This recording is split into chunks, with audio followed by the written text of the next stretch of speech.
سورہ زخرف آیت نمبر 36 میں اللہ سبحانہ و تعالیٰ فرما رہا ہے، اور جو کوئی رحمان کے ذکر سے آنکھیں بند کر لے، یعنی کہ اس سے غافل ہو جائے، تو پھر ہم اس پر ایک شیطان مقرر کر دیتے ہیں، تو پھر وہ اس کا ساتھی ہو جاتا ہے۔ استغفر اللہ، یعنی کہ قرآن کو سننا اور پھر اس سے غافل ہونا۔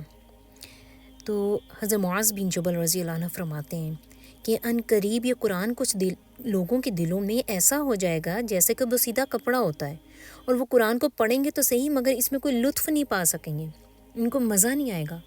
تو اگر ہم اپنا تجزیہ کریں اس آیت میں تو ہمیں اندازہ ہوگا کہ ہم لوگ تو قرآن کی محفل میں تھوڑی دیر بیٹھتے ہیں تو بوریت ہونا شروع ہو جاتی ہے۔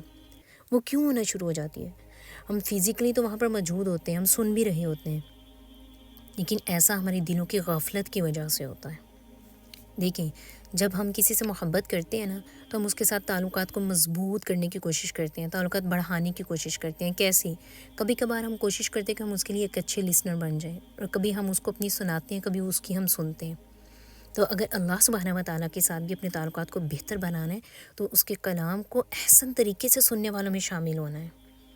پھر آگے ذکر آ رہا ہے کہ اللہ سبحانہ و تعالیٰ شیطان کو ان کا ساتھی بنا دیتا ہے۔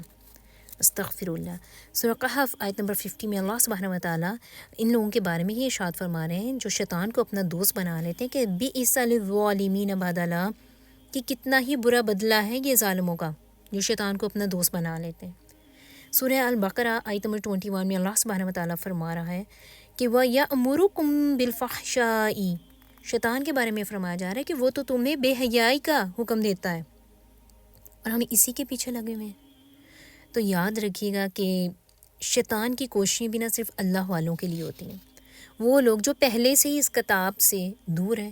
شیطان بھی بہت سمجھدار ہے، وہ اپنی کوششیں اور اپنی جد و جہدیں ایسے لوگوں پر نہیں لگاتا، کیونکہ اسے آلریڈی پتہ ہے کہ وہ تو پہلے ہی میرے راستے پر چل رہے ہیں۔ تو شیطان کی بھی کوششیں ان لوگوں کے لیے ہیں جو اللہ والے ہیں، جو اللہ کے راستے پر چل رہے ہیں۔ اللہ سبحانہ و تعالیٰ سے دعا ہے کہ اللہ تعالیٰ مجھے، آپ سب کو، ہمارے اہل و عیال کو، ہمارے بچوں کو قرآن کو احسن طریقے سے سننے والوں میں شامل کر دے، اور شیطان کے شر سے ہمیں ہر وقت محفوظ رکھے۔ آمین ثم آمین۔